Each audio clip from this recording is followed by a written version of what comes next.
अच्छा ठीक है भाई। आ 1 घंटा में आवत हवा लोगन और लड़को वाले आवत हम। अरे लड़की वाले 1 घंटा में आ जाइए भैया, तुम का कर कोनो तैयारियो नहीं खे। आ फोनवा काटी। अच्छा ठीक है काटत हैं।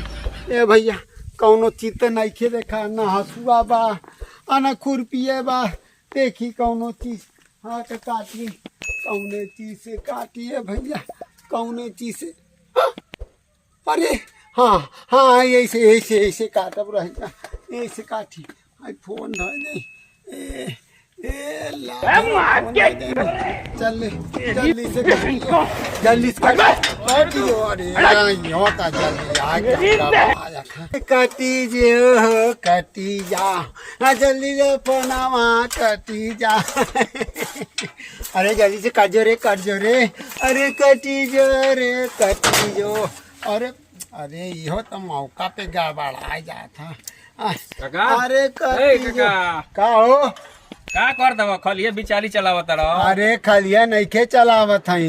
बर देखुआ वाले आवत हम देखे। आ फोन कर ले 1 घंटा में हम आ जाई। आ फोनवा कहना ना फोनवा काटी जा। तो वो फोनवा धोई के काटत हई। फोनवा काटत हई। हाँ अरे जा सफा लड़बऊ के बाड़ का लड़बका बानी हो। फोन काटे के बता हई लालका लौका तनु। ऐसे काटल जाला हई हे लेखा से देखा। हे लगा टिप देबो फोन कट जाई। कटी गई सफा लड़बऊ के बाड़ा तू ला। अरे हम ना पता ला पहली दाई फोन खरीदनी भैया। चला भैया जल्दी जल्दी तैयारी करा, जल्दी से आ जाए लड़की वाले को।